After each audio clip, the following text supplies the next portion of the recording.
Assalamualaikum warahmatullahi wabarakatuh. Alhamdulillah wassalatu wassalamu ala Rasulillah wala haula wala quwwata illa billah. Amma ba'du. Pendengar Buletin Dakwah Kafah rahimakumullah. Alhamdulillah telah hadir di tengah-tengah Anda semua. Buletin Dakwah Kafah kali ini edisi 210, 9 Safar 1443 Hijriah, 17 September 2021 Masehi. Kali ini akan mengangkat tema keteladanan pemimpin di masa sulit. Bismillahirrahmanirrahim. Alangkah buruknya aku ini sebagai pemimpin jika aku memakan bagian yang baik, lalu aku memberi rakyat makanan sisanya. Ibnu Sa'ad dalam kitab At-Tabaqatul Kubra, jilid 3 halaman 312. Begitulah kalimat yang pernah terucap dari Amirul Mukminin Umar bin Khattab radhiyallahu an. Sebagai pemimpin negara Islam atau khilafah, Khalifah Umar bin Khattab radhiyallahu an adalah sosok pemimpin yang sangat sederhana. Imam Malik meriwayatkan dalam Al-Muwatta bahwa Anas bin Malik radhiyallahu an pernah berkata, "Aku melihat Umar bin Khattab radhiyallahu an pada masa kekhilafahannya biasa memakai jubah yang bertambal di dua pundaknya." Pendengar rahimakumullah, teladan di masa susah. Pada masa kepemimpinan Umar bin Khattab radhiyallahu an pernah terjadi paceklik. Pada saat itu daerah Hijaz benar-benar kering kerontang. Penduduk pedesaan banyak yang mengungsi ke Madinah. Mereka tidak lagi memiliki bahan makanan sedikit pun. Mereka segera melaporkan nasib mereka kepada Khalifah Umar bin Khattab radhiyallahu an. Khalifah Umar radhiyallahu an cepat tanggap. Beliau segera menindaklanjuti laporan ini. Beliau segera membagi-bagikan makanan dan uang dari Baitul Mal hingga gudang makanan dan kas Baitul Mal menjadi kosong. Beliau pun memaksakan dirinya untuk tidak makan lemak, susu maupun makanan enak lainnya yang dapat membuat gemuk hingga musim paceklik ini berlalu. Jika sebelumnya selalu dihidangkan roti, lemak dan susu, pada masa paceklik ini beliau hanya makan minyak dan cuka. Beliau hanya mengisap-isap minyak dan tidak pernah kenyang dengan makanan tersebut. Akibatnya warna kulit beliau menjadi hitam, tubuhnya pun menjadi kurus. Banyak yang khawatir beliau akan jatuh sakit dan lemah. Kondisi ini berlangsung selama 9 bulan. Khalifah Umar radhiyallahu an selalu mengontrol rakyatnya di Madinah pada masa paceklik ini. Menyaksikan kondisi rakyatnya makin menderita, beliau mengirim surat kepada gubernurnya di Irak, Abu Musa al-Asy'ari radhiyallahu an, yang isinya, "Bantulah umat Muhammad sallallahu alaihi wasallam, mereka hampir binasa." Beliau pun mengirim surat yang sama kepada gubernur Mesir Amr bin As radhiyallahu an. Kedua gubernur ini segera mengirimkan bantuan ke Madinah dalam jumlah besar, terdiri dari makanan dan bahan pokok berupa gandum.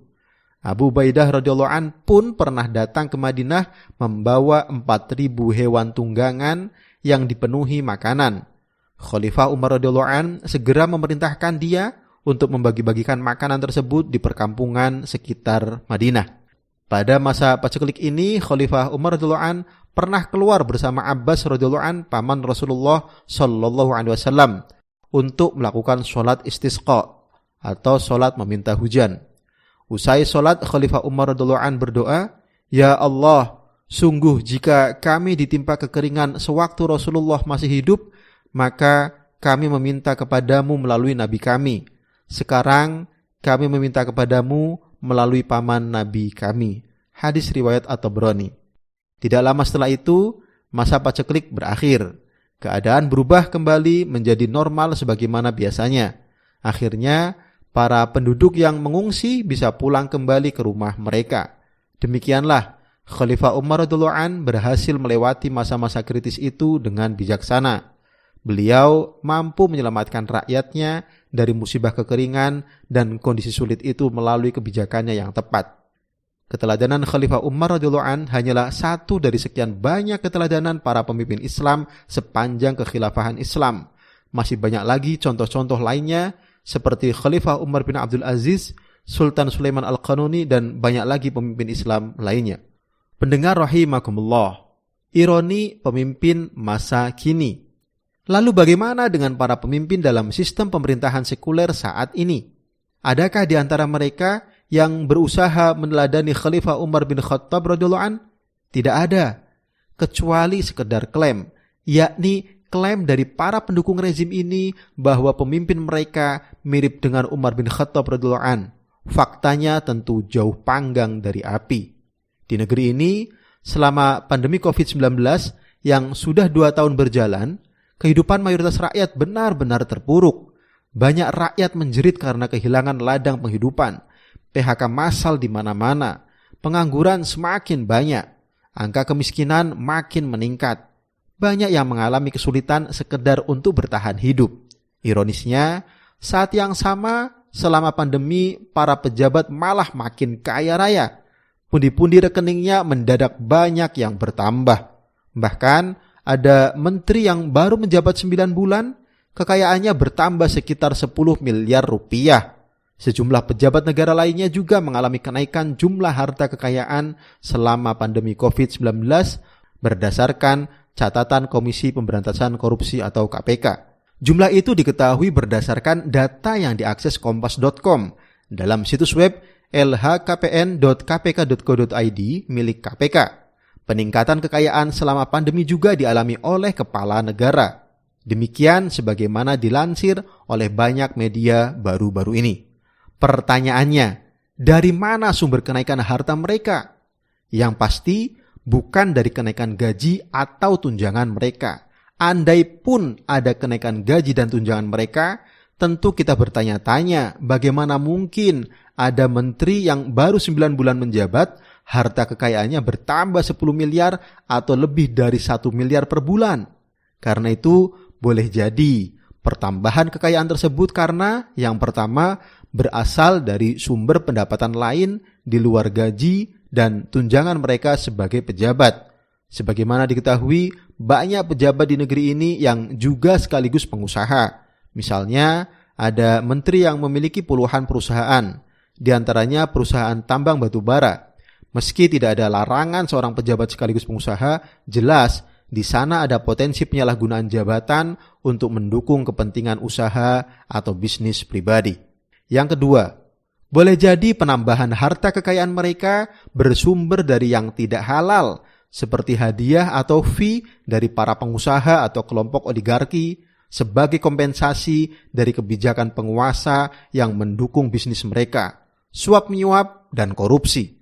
Sebagaimana diketahui, korupsi para pejabat penyelenggara pada masa pandemi bukannya surut, malah makin gila-gilaan. Salah satunya korupsi triliunan rupiah uang bansos. Melihat fakta ini, rasanya sulit bagi siapapun untuk menemukan pemimpin yang baik di dalam sistem pemerintahan sekuler saat ini. Kalaupun ada, jumlahnya hanya segelintir orang. Sebabnya, mereka yang akan memegang tampuk kekuasaan sudah dipastikan berada di bawah kendali para cukong-cukong yang dulu mensupport mereka dengan banyak gelontoran dana pada musim pemilihan. Mereka tentu akan lebih loyal kepada para pemodal mereka daripada kepada rakyat mereka. Karena itu, jangan heran jika banyak pejabat yang kehilangan rasa empati sekalipun banyak rakyatnya yang menderita pada musim pandemi saat ini. Mereka lebih memilih memperkaya diri dan koleganya atau oligarki daripada peduli kepada rakyat mereka sendiri. Pendengar rahimakumullah, kekuasaan adalah amanah. Dalam pandangan Islam, kekuasaan adalah amanah. Sebagaimana diketahui, salah satu tujuan penegakan sistem pemerintahan Islam atau khilafah yang menerapkan syariah Islam secara kafah adalah untuk mensejahterakan rakyat. Seorang waliul amri atau pemimpin dibebani amanah. Di antaranya menciptakan kesejahteraan bagi rakyatnya melalui kebijakan yang dia ambil. Peran dan tanggung jawab waliul amri dalam masalah ini sangat besar. Kelak di akhirat ia akan dimintai pertanggungjawaban oleh Allah Subhanahu wa taala atas amanah kepemimpinannya. Nabi sallallahu alaihi wasallam bersabda, "Fal imamul a'dhamul ladzi 'alan nasi ra'in wa huwa mas'ulun an ra'iyatihi." Kepala negara adalah pengurus rakyat dan dia bertanggung jawab atas rakyat yang dia urus. Hadis riwayat Al-Bukhari. Amanah penguasa seperti dalam hadis di atas adalah memelihara urusan-urusan rakyat. Ri'ayah syu'unir ra'yah. Ri'ayah itu dilakukan dengan siasah atau politik yang benar, yaitu Seperti yang dijelaskan oleh Imam An-Nawawi dalam Syarh Sahih Muslim, riayah atau siasah yang baik itu tidak lain dengan menjalankan hukum-hukum syariah serta mengutamakan kemaslahatan dan kepentingan rakyat.